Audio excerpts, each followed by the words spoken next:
Hello everyone and welcome to Flosmas Day 8.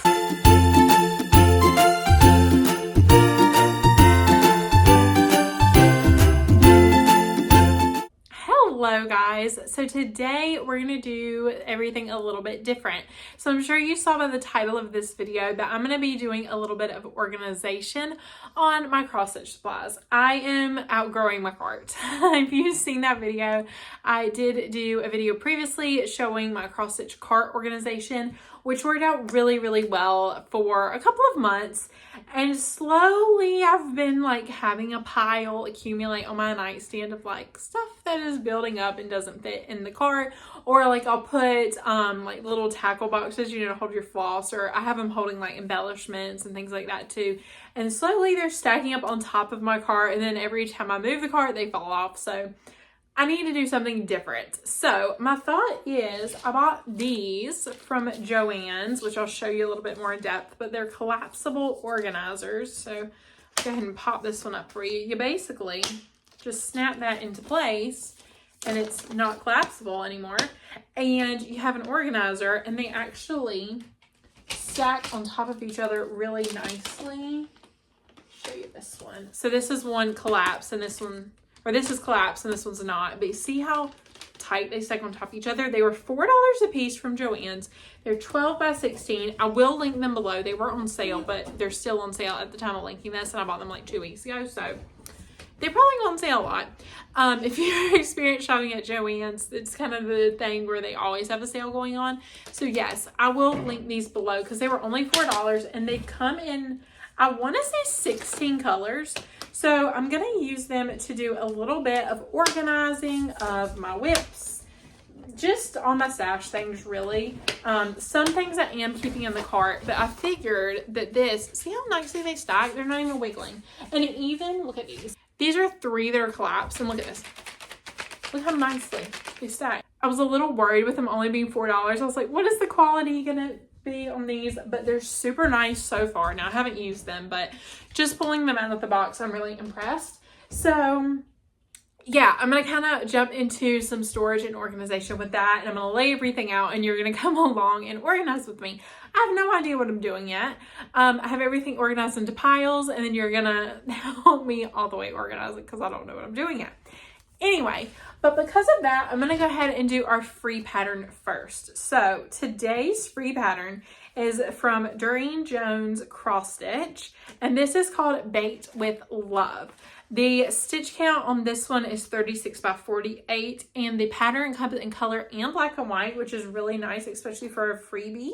So we've got 3 little gingerbread men jumping out of a little present. This one to me would be super cute if you made it into an ornament and then put it on like a present where you were baking somebody like a homemade baked good, or like even I've seen like, the cookie kits, or a rolling pin with a cookbook or something like that, and then turning this into like an ornament or stand up or something and attaching it to the gift. I think that would be really sweet. But either way, it's a really cute pattern no matter what you do with it, or just make it for yourself, of course, because you always deserve a little treat. All right, let's jump into it. I'm going to do you an overhead, like on top view as much as possible to kind of show you what I'm doing and what my setup is, and then we'll jump right into the organization. Okay, so here we are. I've got you an overhead view. I have 2 crates laid out right here, and I've got 3 more over there. So I'm going to kind of show you what I have. So I have some extra project bags down here in these folders. I have patterns that are not kitted. I have a couple kits. Over here you can kind of see those are all my whips, which I may separate a little bit, I'm not sure. That's extra floss. Right here I have fully kitted.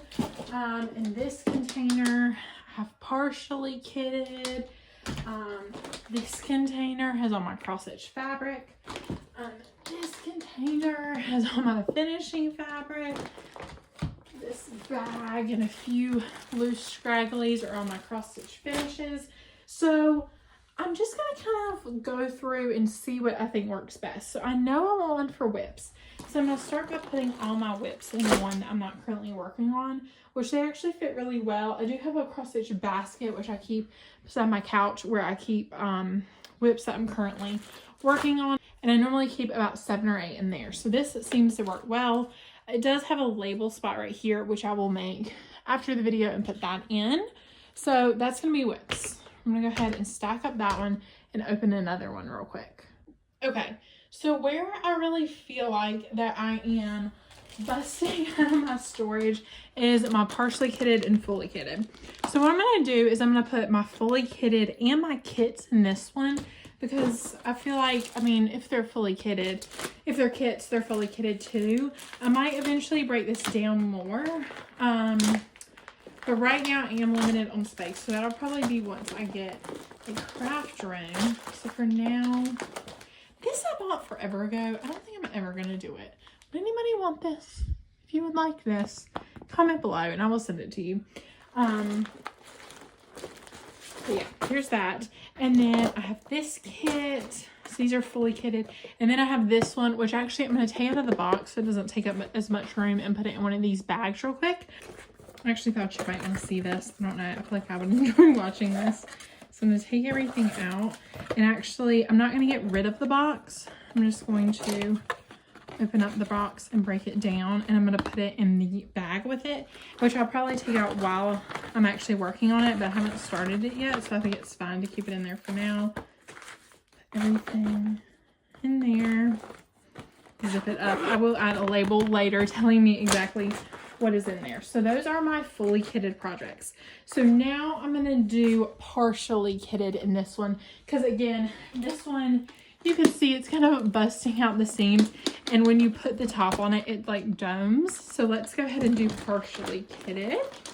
This one is going to be my New Year start, so I'm going to put that one on top. And these half ones, the smaller containers, I found in these containers that you can kind of split them like that. It takes up less space. I will continue doing that. Why is that not zipped? Seems like a disaster waiting to happen. So these are all partially kitted. All right, so there is those. Put that one at the top because I'm going to start that one soon. All right, now I have 2 empty containers. So I think what I'm actually going to do with one of these empty containers is all my other flosses are in like bobbin boxes. So it would kind of be nice if I had these flosses in this box to put on my cross-stitch cart. So I'm going to do that because now that all these boxes were on my cart, so I've got more room on there now. So I'm going to take these out. And these are basically sorted. If you didn't see my other video, they're in these little bags. And basically, I write what numbers are in them. So this is 400s, this is 300s, there's 200s, and it just goes through. We have 7s, we have 8s. And yeah, I just write what's in them so I know what extra flosses I have. I do have a plan of how I want to store my flosses once I get a craft room, because that is something that is coming soon. I'll share more details with y'all when it gets a little bit closer. That is something that's coming soon. This one has all my 3800 flosses because I needed a bobbin box for something else. So next time I go to Hobby Lobby, I'm going to get a bobbin box, and those will go in a bobbin box. But for now, oh, sorry, I didn't mean to hit you. But for now, they're in there, as well as my diamond flosses. I think that's how you say that. And then here's my fancy flosses, which, you know what? I think I'm going to keep these 2 out because, yeah, they can just stay out for now. Because I don't know. That is not a top. I don't know if they're going to fit in here nicely, actually. Well, that fits perfectly. So I think I can definitely put the fancy flosses in there. Because most of my fancy flosses are kitted up. So we'll put that in there. There's a zipper poking out. Alright, so there is my extra flosses. And then I'll relabel that and put that in my cross-stitch cart. That was the word I'm looking for. So that one is done. And then I'll put these in my cross-stitch cart too, because I know I'm going to eventually move those to a bobbin box once I go to Hobby Lobby again. Okay, so we have whips, fully kitted, partially kitted. Let me go ahead and open up another one. So here are the crates, in case you're wondering. Here is the information about them. I did buy them at Joann's. Like I said, they're linked below, but if you want to look in the store, take a picture of that. All right, so there's that. I do have 5. I don't think I'm going to need this one right now. I do have a bunch of like notebooks and stuff, and this is only some of them, but I think I'm going to put those at the top shelf of my cross-stitch cart. And then this one, another box that I'm busting out of, is my fabric, my cross stitch fabric. So basically I have them all in individual Ziploc bags marked with the count. And so I have a bunch, as you can see, that I have not put in the correct bags or very small pieces. So I'm going to kind of organize these a little bit and put them in the correct bags and then move them to this crate. Got most of it sorted. My 14 count I do kind of keep loose. So I'm just going to take all those. I have a lot of Artiste ones before my Hobby Lobby stopped selling these, and now they only sell like 56 count of them. So I have a bunch of those in 14 counts. We'll put those in. Right, it doesn't show my head. Oh, there's another one. All right, then I have some 14 count that I dyed. So this is one I coffee tea dyed. I love the modeling on that. It's super pretty. And this is a pink one that I dyed with Kool-Aid. Which the color? Ooh, there we go. That's what the true color looks like. It never shows up good on camera. There's that 14 count. I have a 14 count scrap. This is a 14 count that I used part of it. A little bit more. What color is that? 14 count French latte. Really pretty, like cream. So I've got that. I really stocked up on 14 count when I first started. I have a 28 count and a 32 count. Let me put that 32 count in the 32 count bag. I have this 28 count, which I don't have a bag for, because that's my only 28 and a 36. This is my only like 36 that's not kitted up in a project. All right, so there is those. Then I have an 18 count bag, a 16 count bag, a 32 count bag, which needs to be zipped up. And if you have to store your fabric like in a container like this, these bags are really helpful. There's 32 count and then 25 count, which I have a lot of because that was my favorite for a while. Oop, and there is a little bit more 14 count blue, which I'll put at the bottom. Under all that. Okay, so there is my fabric. All right, so now I have another one of these free. I do think, do I want to have one for my finishes? I kind of want to have one for my finishes. Actually, you know what? I'm going to take this empty one for my fabric and put my finishes in there. That's exactly what I'm going to do. So I'm going to lay those out in there. If you want to see all those finishes and the rest of the things I finished in 2024 finish parade coming at the end of the year. All right, so there is that. Why is that not going on good? Some of these I've stretched out a lot so they don't clip on. Yeah, this one has been stretched out to the max because there was so much fabric in it, so it's not clipping well. Let's see. Let me switch it to that empty one. Let's see if it works a little bit better. There we go. Okay, that works a little bit better. So there are those. And then I have my finishing fabric in this one, which I'm totally happy with. I have room to expand in there. Yeah, I think that's all I need. I do have my patterns in here. So here's the things I didn't sort. I have my patterns, which I didn't sort, which I think I can just put in my cross stitch cart where they were. Happy with that. I do have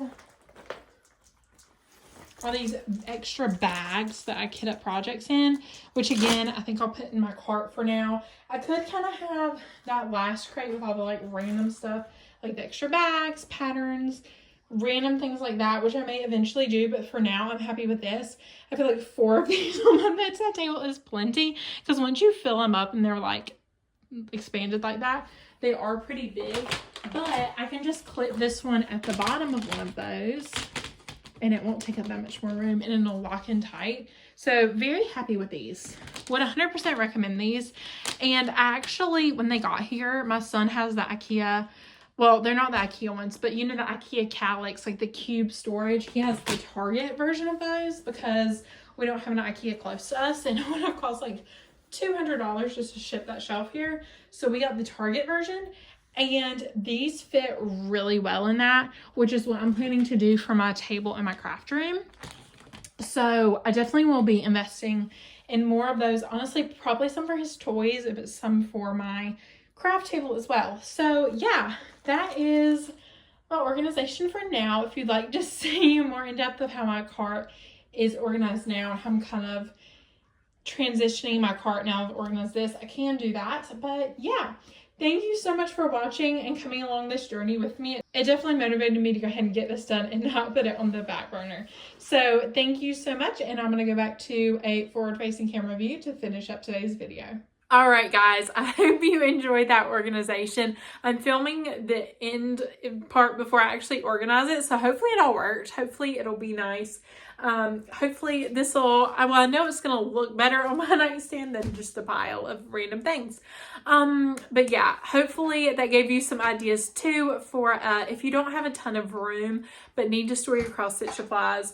I think this is a great idea, and I love that they collapse. Like, look at this. 3 of these, and then there's 2 of these fully expanded, but look how small they get. I'm just so impressed by that. Okay, would be great for to store other things too if you're just inspired by them. But yes, I will link those below for you in case you're interested. And yeah, I will see you tomorrow for day 9. I would say what we're gonna do tomorrow, but I don't remember. I don't remember what I wrote down, so it'll be a surprise for both of us. See you tomorrow, guys. Bye.